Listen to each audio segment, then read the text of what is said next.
아멘. 네, 잘 오셨습니다. 김규호 목사님께서 저번에 돌아오셔서 2탄, 3탄 이렇게 시키시겠다고 하셨는데 그게 이렇게 빨리 돌아올 줄은 몰랐습니다. 제가 말씀을 준비하면서 한 가지 생각이 들었던 것은 여러분들은 참 행복하다라는 것입니다. 제가 그 자리에 앉아서 열심히 목사님께서 준비해 주신 것들 그냥 받아 먹을 때는 너무나도 행복했었는데 준비하고 올라오는 거 보니까 이게 쉽지만은 않은 그런 과정이더라고요. 그래서 여러분들은 참 행복하신 것 같습니다. 네, 저도 행복합니다. 네, 오늘 우리가 함께 나눌 제목은 무엇이냐면 성경을 풍성하게 읽게 하는 4가지 플러스 1가지 도구라는 제목으로 여러분들과 함께 좀 나누려고 합니다. 여러분, 만약 사도 바울이 지금 살아있다면, 물론 가셨지만, 사도 바울이 지금 살아있었다면 어떤 방법으로 사도 바울이 말을 전할까요? 생각을 해보신 적 있으십니까?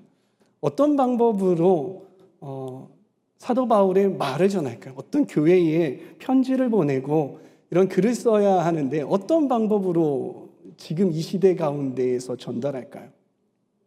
똑같이 글을 쓸까요? 네, 이쪽에서 말씀을 하시는데 맞아요. 분명히 옆에 있는 사람 누군가 하나 카메라를 쥐어주면서 한번 찍어봐. 그래서 열심히 잘 찍을 겁니다. 그리고 그 영상을 온라인에다가 업로드하거나 아니면은 보내야 하는 교회에다가 이메일로 보낸다거나 아니면 카카오톡 요즘에 너무나도 잘 돼 있죠. 그렇게 해서 아마 보냈을 겁니다. 그러나 성경이 쓰여질 당시에는 이러한 기술들이 있었나요? 없었나요? 네, 그런 기술이 없었어요. 그 당시 가장 정확하고 가장 효과적인 전달 방법이 무엇이었냐면 바로 글쓰기 방법이었다는 것이. 그렇기 때문에 성경이, 우리가 읽는 성경이 글로 쓰여진 것입니다. 글이 예수님께서 하신 말씀이 우리가 글로 읽는 게 아니라 이 카메라로 찍어서 남겨놨으면 얼마나 좋았을까요? 그렇죠? 사도 바울이 했던 그런 이야기들을 잘 녹음기라도 켜가지고 그러니까 녹음을 해놨으면 얼마나 좋았을까요? 근데 그 당시에는 그런 게 없었고 가장 통용되던 것 그리고 가장 정확한 것, 효과적인 것이 무엇이었냐면 바로 글쓰기였다는 거예요. 그래서 성경은 글로 돼 있다라는 것입니다. 여러분, 영화를 구성하는 방법이 있습니다. 어떻게 서론을 꾸려야 되고 어떻게 중간을 어떻게 해야 되고 그리고 나중에는 어떻게 결론을 맺어야 한다라는 그런 일련의 구성 방법이 있습니다. 또 다큐멘터리는 다큐멘터리 방법이 있어요. 구성하는 방법이. 또 예능은 예능의 방법이 있습니다. 마찬가지로요. 글은 글을 만들어가는, 써가는 방법이 있는 것입니다. 그 방법을 잘 사용할 때에 좋은 글이 되고 그리고 의도가 잘 전달되는 것입니다. 저도 설교를 작성할 때에 여러분들이 어떻게 생각하실지 모르겠지만 그래 하고서는 앉아가지고 계속 쓰면서 막 이렇게 써내려가는 것 같잖아요. 그런데 그게 아니에요. 하나님 앞에 기도하고 하나님 무엇을 전할까요? 제 감동이 오면 그런 주제를 가지고 이제 골격을 만들어 가는 거예요. 뼈대를 만들어 가는 거예요. 그리고 어떻게 전하는 게 좋을까? 이 뼈대를 이리저리 바꿔보기도 하고 그러면서 글을 거기에다가 살을 붙여가면서 이렇게 적어가는 거예요. 그리고 설교 올라오기 전까지만 해도 계속 이것들을 바꿔보고 어떤 단어를 쓸까 이렇게 고민을 한단 말입니다. 제가 성경은 글로 쓰여졌다라고 말씀을 드렸잖아요, 여러분. 그리고 그 글은요, 한국어로 쓰여진 거면 좋겠지만 한국어로 쓰여진 글이 아니라고 했잖아요. 한글의 글쓰기 방법이 아니라 고대 중동의 글쓰기 방법으로 성경이 글로 쓰여졌다라는 것입니다. 그렇기 때문에 현재 한국에 사는 우리가 성경을 읽어 나아갈 때에 한국의 사고방식, 한국의 논리 방식으로 성경을 읽으려고 하면 물론 대다수가 잘 읽어지긴 하겠지만 그 중에서도 이해가 안 되는 것, 빠뜨리는 것, 그리고 오해가 생기는 것들이 있기 마련이라는 것입니다. 그러면 이 성경을 쓴 저자의 의도, 이것을 잘 파악하기 위해서는 우리는 어떻게 해야 될까요, 여러분? 그것은 뭐냐면요, 이 성경을 쓴 저자의 글쓰기 방법, 글쓰기 도구들을 우리가 알면 성경을 더욱더 깊이 이해할 수 있고 또 저자의 의도를 더욱더 잘 정확하게 명확하게 우리가 알 수 있다라는 것입니다. 그래서 오늘 저는 여러분들과 함께 나눌 것은 무엇이냐면 성경의 저자들이 사용했던 글쓰기 도구가 많이 있는데 그 중에서 5가지를 여러분들과 함께 나눠 보려고 합니다. 그래서 오늘 강의 제목이 성경을 좀 더 풍성하게 읽게 하는 5가지 도구입니다. 어떻습니까, 여러분? 흥미롭지 않습니까? 네, 흥미로우시죠? 네. 이게 어떤 막 은혜를 나누고 막 이렇게 거기서 막 뭘 이렇게 캐내고 막 이러는 게 아니라 이게 도구잖아요. 도구는 연장이잖아요. 네, 뭔가 실제적이고 여러분들이 정말 성경을 읽을 때 손에 쥐고 이런 것들로 성경을 읽어 나간다면 성경을 좀 더 잘 이해할 수 있을 거예요. 그래서 그런 관점으로 함께 동참해 주셨으면 좋겠습니다. 첫 번째 방법이 있습니다. 그 첫 번째 방법은 무엇이냐면 카이아즘이라고 불리는 방법이에요. 여러분이 룻기를 말씀 묵상하면은요, 이런 글이 여러분들의 말씀 묵상 책과 그리고 성경에 이렇게 펼쳐집니다. PPT 보여주세요. 이거는 룻기 1장 16절에서부터 17절까지의 말씀인데요. 우리 함께 읽어보도록 하시죠. 시작.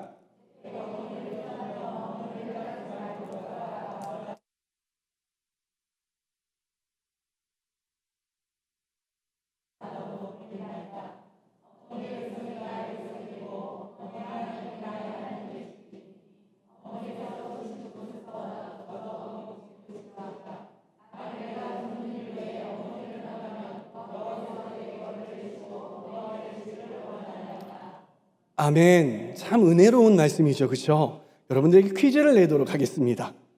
1번에서 5번까지의 이 말 중에서 정말 룻이 하고자 했던 이야기가 어떤 것일까요? 이 성경의 저자가 1번에서 5번까지 정말 전달하고 했던 핵심 내용이 무엇일까요?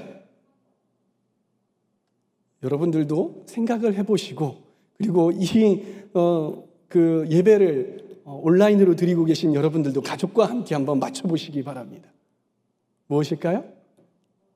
네, 정답은 제가 좀 뒤에 말씀을 드릴게요. 한국말은 끝까지 들어보아야 안다라고 이야기를 하죠. 그렇죠? 왜 그렇습니까? 한국인들이 말하는 방식 그리고 언어 체계가 서술어를 맨 뒤에다가 놔요. 결론을 맨 뒤에다가 놔요. 그렇기 때문에 결론이 맨 뒤에 있는 거예요. 그래서 우리가 글을 쓸 때 보면은 막 앞에서 뒷받침하는 이야기를 하다가 맨 뒤에다가 뭐를 합니까? 결론 이렇게 합시다. 뭐 앞에서 뭐 이것저것 이렇게 하고 저렇게 하는데 이게 어쨌고 저쨌고 막 이런 얘기하다가 뭐 삼천포로 한번 빠졌다가 다시 돌아오고 이러면서 맨 마지막에 그러니까 결론은 그럼에도 불구하고 이겁니다라고 이렇게 내리는 거죠. 이게 한국인들의 방식인 겁니다.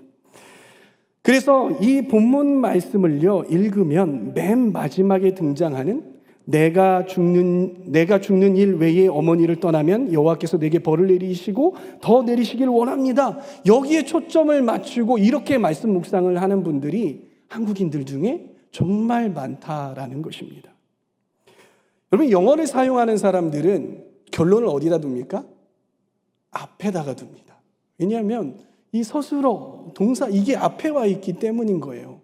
그래서 이미 결론이 앞에 있어요. 그 서양인들은요, 말씀을 읽으면서 앞에서 막 찾으려고 하더라고요. 여러분, 유대인들의 경우는 어땠을까요? 많은 경우에 유대인들은요, 중요한 내용을 글의 가운데에 둡니다. 참 희한하죠. 가운데다가 둬요. 물론 우리 김기호 목사님께서 말씀 때마다 계속해서 말씀을 하셨지만 이렇게 이 가운데다가 놓고 그 다음에 똑같은 내용을 그 이야기를 놓고 이렇게 둘러싸요. 마치 양파처럼 또 둘러싸요. 그래서 어떤 내용, 어떤 모습이 나오냐면 여러분 데칼코마니라고 아십니까? 애들이 종이에다가 그 물감을 이렇게 뿌린 다음에 반으로 딱 접잖아요. 딱 펴잖아요. 그러면 그걸 보고 뭐라고요? 좌우대칭이라고 하죠. 그거를 이렇게 옆으로 이렇게 세워놓은 거예요. 세로로. 그 모습이 이런 모습이라는 거예요. 그래서 가장 중요한 내용이 어디에 있다고요? 가운데에 있는 거예요. 이걸 보고 여러분들 이거 하시면은 어디 가서 수준이 있으십니다. 이렇게 소리를 들으실 거예요. 그걸 보고 뭐라고 하냐면 카이아즘이라고 해요. 한번 따라해 보실까요? 카이아즘. 네. 우리나라 말로 교차 대구법이라고 합니다. 네. 이런 이야기예요. 그러면 정말 말씀이 그런지 한번 봐야 될 거 아니에요, 여러분? 좀 아까 우리가 읽었던 말씀을 색깔을 칠하면 이런 모양이 나와요. 여러분들 성경을 읽을 때 말씀 묵상을 할 때 한번 색연필을 가지고 칠하면서 이렇게 성경을 읽어보세요. 근데 내가 막 은혜스럽고 막 이런 말씀을 이렇게 칠하는 것도 중요하지만 이런 어떤 구조가 어떤 구조인지 한번 이렇게 칠하면서 읽어보세요. 저는 이렇게 읽거든요, 성경책을. 그러면 이런 모양이 나와요. 그러면 제일 중요한 게 어디예요? 가운데. 그러면서 이 가운데 중요한 내용을 중심으로 이렇게 데칼코마니처럼 그리고 양파처럼 이러한 모양이 되는 거예요. 그래서 맨 위에 1번하고 5번에서 하는 이야기가 뭐예요? 나는 어머니를 떠나지 않겠습니다 하는 이야기잖아요. 그렇죠? 저를 떠나라고 하지 마십시오 이런 이야기잖아요. 근데 그 안으로 들어가면 또 무슨 이야기가 나오냐면 어머니께서 가시는 곳에 제가 가겠습니다. 어머니가 머무시는 곳에 저도 머물겠습니다. 이런 이야기잖아요. 그런데 4번에 보시면은요. 어머니께서 죽으시는 곳에서 나도 죽어 거기에 묻힐 것입니다. 어때요? 똑같은 이야기를 반복을 하잖아요. 그러면서 이 룻기 저자가 하고자 하는 이야기, 이 룻이 정말로 하고자 하는 이야기가 무엇이냐면 어머니의 백성이 나의 백성이 되고 어머니의 하나님이 나의 하나님이 되시리니 이 이야기를 하고 싶은 거예요. 룻은 이방 여인이었습니다. 유대인이 아니었단 말이에요. 그럼에도 불구하고 이 룻은 다윗의 족보, 예수님의 족보에 당당하게 올라갔어요. 그렇게 올라갈 수 있었던 비결이 무엇이었냐면 이것 때문에 그런 거예요. 이방 여인이었음에도 불구하고 하나님을 나의 하나님으로 섬기고 하나님의 백성을 나의 백성처럼 그렇게 여겼기 때문에 룻이 정말 그 다윗의 족보와 예수님의 족보에 들어갈 수 있었던 거예요. 이것이 바로 카이아즘이라는 것입니다. 여러분 아쉬우니까 하나 더 볼까요? 네, 하나 더 보겠습니다. 이 카이아즘을 성경에서 찾기 시작하면요 정말 수도 없이 많이 나오는데요. 이 에베소서 6장 10절에서 13절까지의 말씀을 함께 봅시다. 네, 이렇게 나오죠. 여러분들 아시겠죠? 어디가 가장 중요한 것 같아요? 그래서 제가 색깔로 한번 칠해봤습니다. 이렇게 칠할 수 있어요. 네, 이렇게 칠할 수 있어요. 이 말씀에서 하고자 하는 이야기가 무엇이냐면 이 뒤에 전신갑주에 대해서 쭉 나오거든요. 이 전신갑주를 입는 이유에 대해서 이야기를 하고 있는 거예요. 그러면서 1번하고 5번에서는 하는 이야기가 뭐냐면 전신갑주를 그러니까 왜 입어야 되는지 이야기를 하는 것이죠. 그러면서 끝으로 너희가 주 안에서 그의 힘의 능력으로 강건하여지고 마귀의 관계를 능히 대적하기 위하여 이렇게 이야기가 나오죠. 근데 맨 뒤에 5번 한번 보십시다. 이는 악한 날에 너희가 능히 대적하고 모든 일을 행한 후에 서기 위하여. 그렇죠? 그러면서 하고자 하는 이야기가 뭐예요? 2번과 4번 하나님의 전신갑주를 입으라라는 이야기가 나오고요. 그리고 4절에 보면 그러므로 하나님의 전신갑주를 취하라. 입으라 취하라. 똑같은 얘기죠. 전신갑주 입으라는 이야기예요. 근데 도대체 왜 우리가 전신갑주를 입어야 하느냐라는 거예요.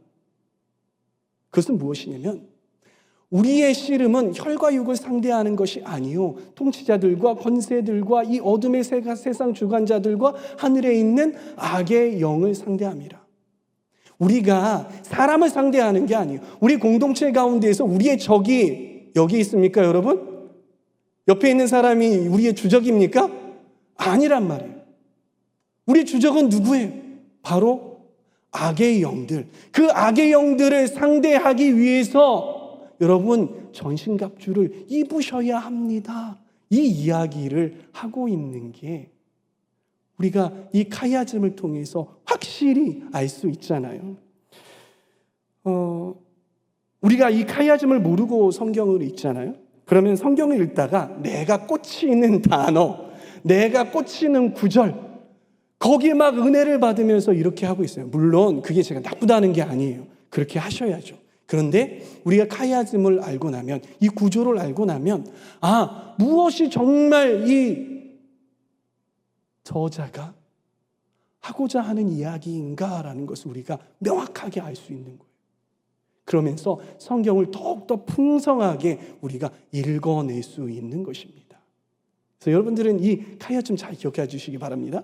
네, 두 번째입니다. 두 번째는 병행이라는 겁니다. 이게 조금 까다롭기는 해요. 그런데 여러분들 충분히 이해할 수 있을 것 같습니다. 다음 PPT 한번 보여주세요.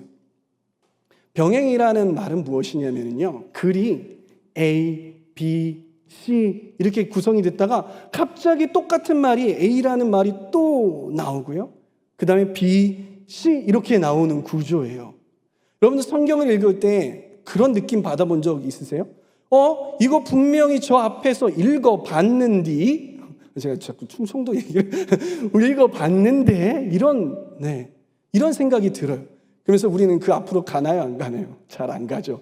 그냥 그 느낌만 가지고 그냥 진도를 빼기 위해서 이렇게 읽어내는데, 아무튼 그런 느낌이 들 때에 이런 구조 아닐까 한번 생각을 해 보시면 좋아요.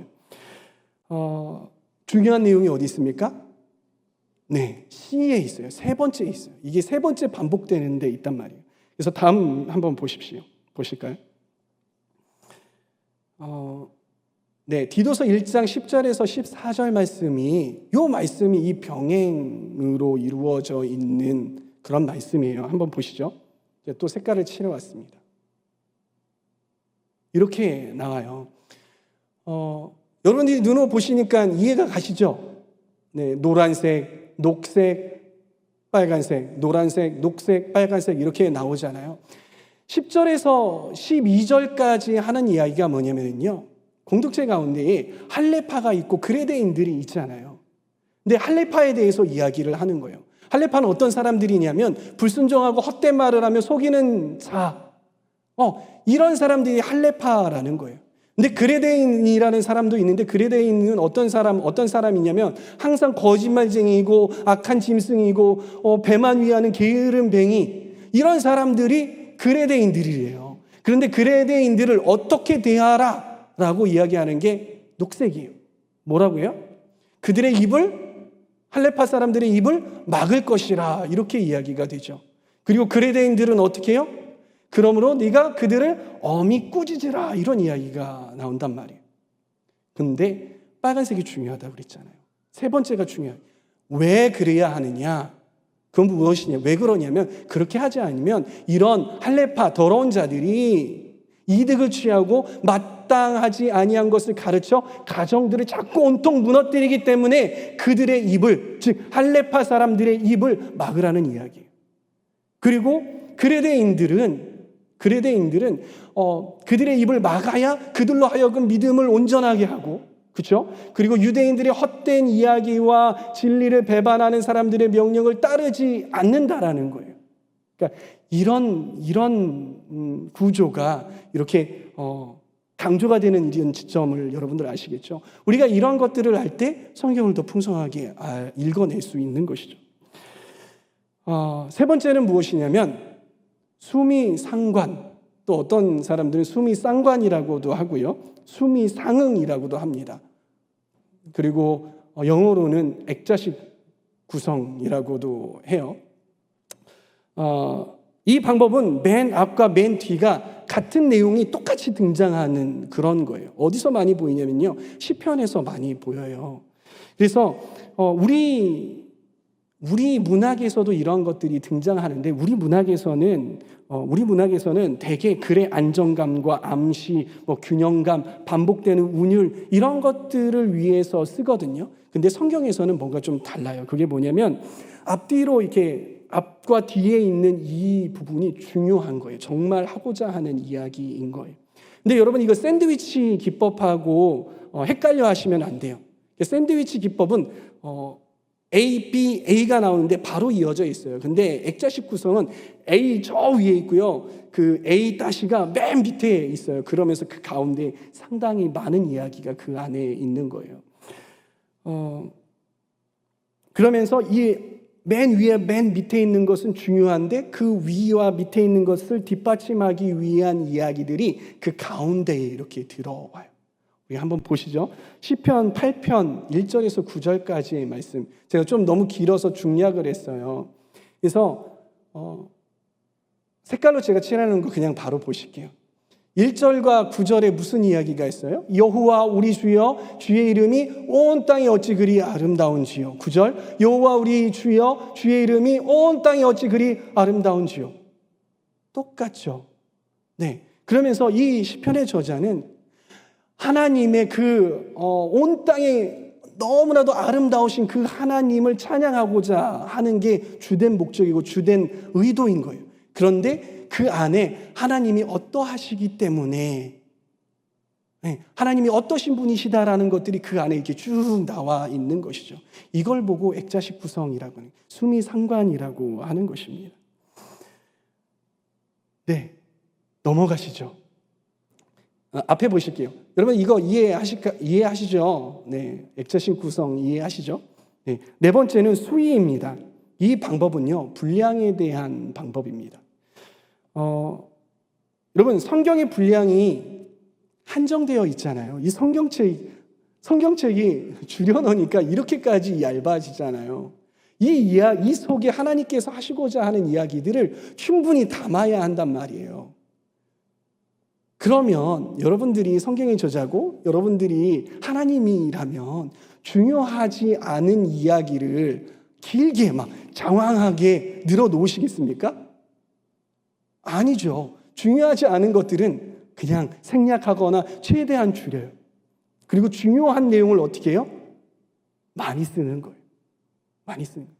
성경에 보면은 인물들이 등장을 하잖아요. 그리고 사건들이 등장을 하잖아요. 그런데 역사적으로는 이 사람은 정말 위대한 사람이지, 이 사람은 역사적으로 가치가 있어, 이런 사람이 있는데 성경을 뒤적여보면 성경이 한 절 땡 하고 나오고 그냥 말아요.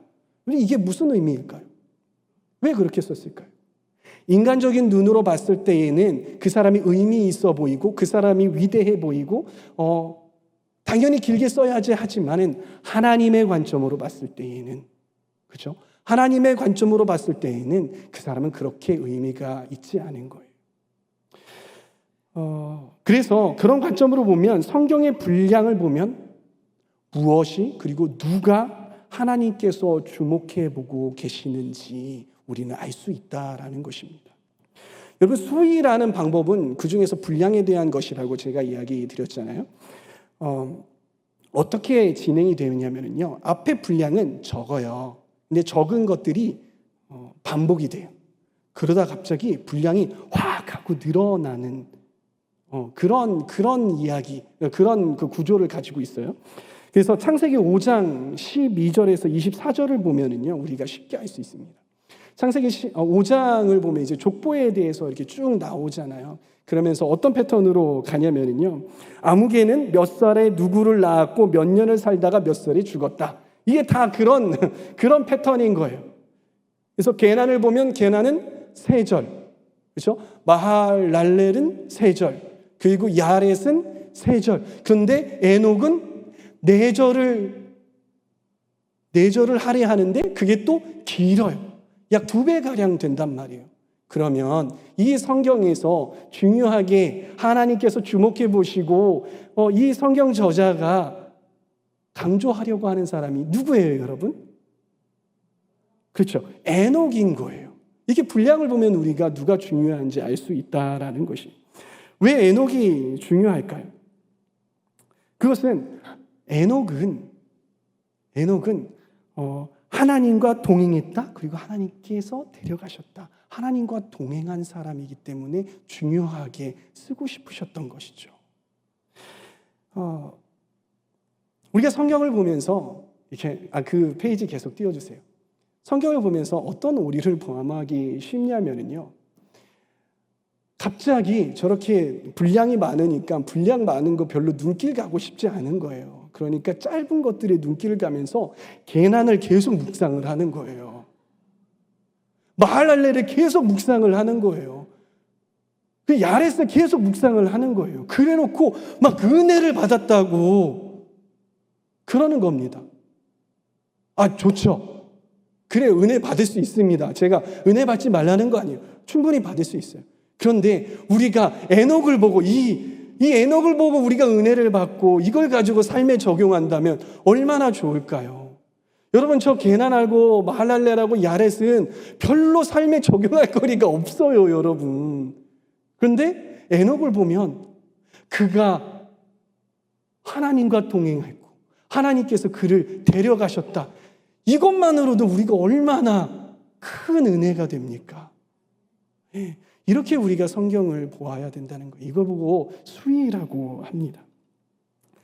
네, 5번째 방법입니다. 5번째 방법인데 제가 플러스 1이라고 했어요. 제가 앞에 있는 4가지 방법은요, 이 성경을 구성하는 방법이거든요. 이거는 좀 표현의 방법이어서 플러스 1이라고 했습니다.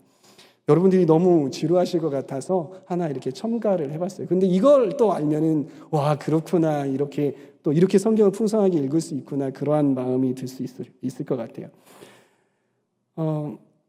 먼저 관용어법을 보면은요, 관용어법이 뭐냐면 특정한 언어, 특정한 문화에서 습관적으로 널리 쓰여서 그 뜻이 변화돼서 굳어진 거예요.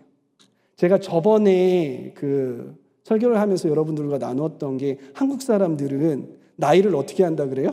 먹는다 그래요. 이게 이제 그런 관용어법에 해당이 되는 것이거든요. 성경에 보면은 어떤 관용어법이 있냐면 이런 관용어법이 있습니다. 하나님의 이름을 불렀다. 창세기 12장 8절. 단을 쌓고 하나님의 이름을 불렀다. 이게 어떤 내용일까요? 어떤 사람들은 어떻게 묵상을 하냐면, 어떻게 생각을 하냐면, 단을 쌓고 그냥 그 단 위에 올라가서 하나님 하고선 이제 그렇게 끝난 거로 안단 말이에요.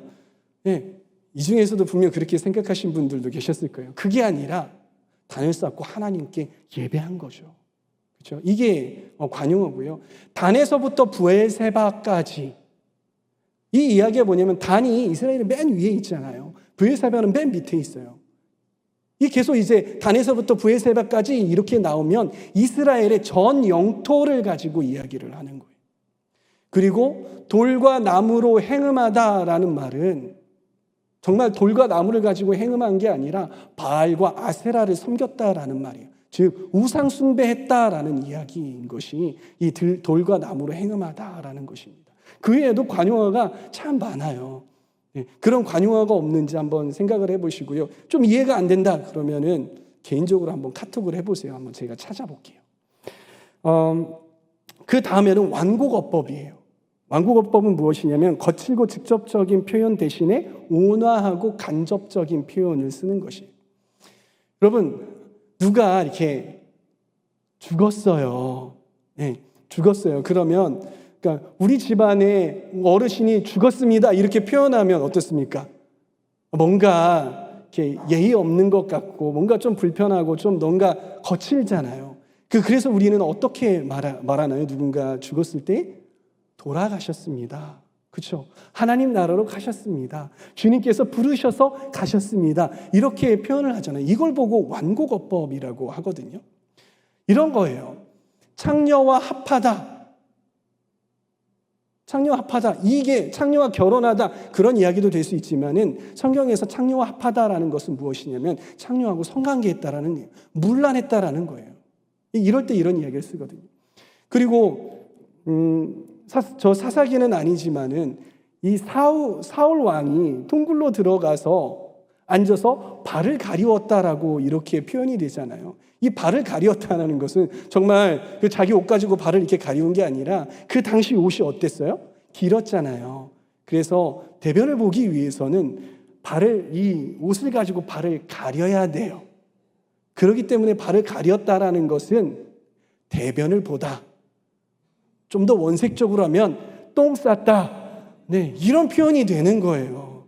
그러니까 근데 그렇게 표현하면 지금 여러분 웃으시잖아요. 거칠어요. 그렇기 때문에 성경이잖아요. 그러니까 좀 더 완곡하게 표현을 하는 거죠. 또 한 가지가 있어요.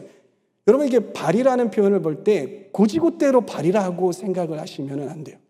이 발이라는 표현을 완국어법으로 사용하면 뭐라고 표현을 할까요? 성기가 될 수 있어요. 네, 그래서 발에 병이 들다. 왕이 발에 병이 들어 죽었다라는 것은 정말 다리에 병이 들어가지고 일찍 죽은 게 아니라 성병이 걸린 거예요. 그걸 보면 우리가 뭐라고 생각할 수 있겠습니까? 아, 이 왕은 성적으로 문란했구나. 예, 왕한테 성적으로 문란했다 이렇게 쓰지 못하니까 발에 병이 들어 죽었다 이렇게 표현을 하게 되는 것이죠. 성경 안에서 이런 관용어와 완곡어도 사용되고 있다라는 것들을 여러분들이 좀 주시를 하시고요. 여러분들이 성경을 읽게 되면 조금 더 풍성하게 이런 것들을 활용해서 읽어내셨으면 좋겠습니다. 여러분 어떻습니까? 흥미롭지 않습니까? 네, 제가 준비해 온 거는 상당히 빨리 끝나죠. 끝났습니다. 네, 끝났습니다. 그래서 이걸 들으면서 어떻습니까, 여러분? 성경을 펴서 막 이렇게 찾아보고 싶지 않습니까? 네, 찾아보고 싶죠. 그래서 이건 무슨 어떻게 표현이 되지? 이건 어떻게 표현이지? 이렇게 찾아보고 싶지 않습니까? 여러분 말씀 묵상할 때도 그렇게 한번 보세요. 그러면 여러분들이 성경을 정말 풍성하게 읽어낼 수 있는 거예요. 말씀을 마무리합니다. 여러분 제가 앞서 말씀드렸던 것처럼 성경은 글로 쓰여졌습니다. 그렇기에 성경의 저자의 글쓰기 방법을 우리가 잘 이해하면 성경을 보다 더 풍성하고 정확하게 읽어낼 수 있는 것이에요. 그렇다고 해서 이걸 사용하면 은혜가 없느냐? 아닙니다. 더 은혜롭습니다. 예, 그래서 이 방법들을 여러분들이 잘 기억하고 성경을 읽을 때 사용해 주셨으면 좋겠는데요. 한번 정리를 해볼게요. 첫 번째, 카이아즘이에요. A, B, C, B-A-. 중요한 건 어디에 있습니까?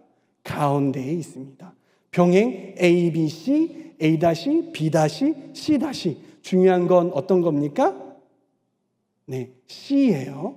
그리고 수미상관. 이건 어떻게 하냐면 A, B, C, D, A, F, G 쭉쭉쭉쭉 한 다음에 다시 A- 혹은 A하고 똑같은 것.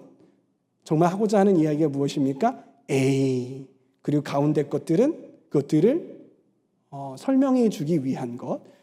그리고 수위는 분량에 관한 것이라고 했잖아요.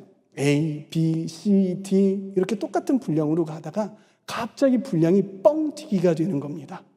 그러면 성경 저자가 강조하고 있는 게 뭡니까? 이 분량이 많은 이런 것이 된다라는 거예요. 그리고 제가 보너스 하나, 관용어와 그리고 완국어를 우리가 또 잘 이해하면 또 풍성하게 말씀을 우리가 읽어낼 수 있습니다. 여러분 이런 방법으로 성경을 읽어내기가 사실 쉽지가 않습니다. 왜냐하면 우리는 성경을 빨리 읽어냈으면 좋겠는 거고 또 이런 방법이 잘 눈에 들어오지 않아요.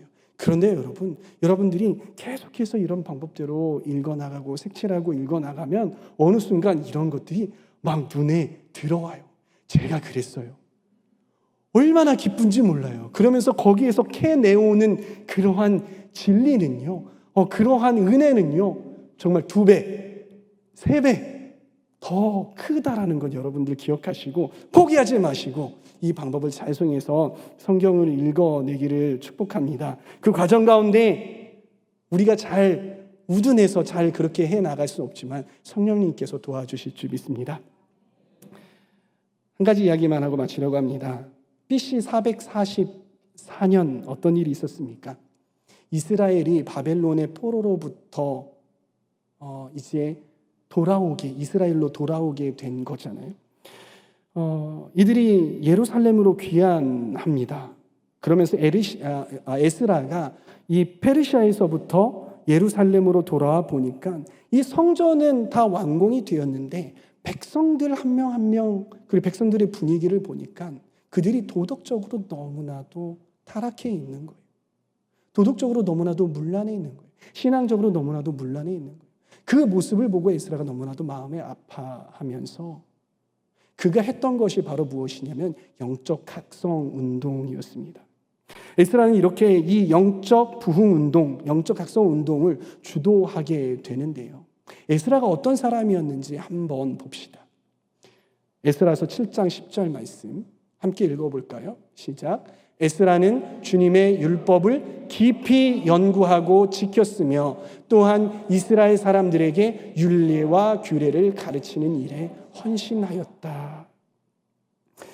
그 영적 부흥 운동의 초석이 되었던 에스라는 하나님의 말씀을 깊이 연구하고 지키는 사람이었습니다. 또한 그것을 이스라엘 사람들에게 가르치는 그러한 사람들이었던 거예요. 그렇게 하나님의 말씀이 이 이스라엘 백성 안에 바로 세워지니까 그 토대 위에 영적 부흥 운동이 일어나게 된 것이라는 것입니다.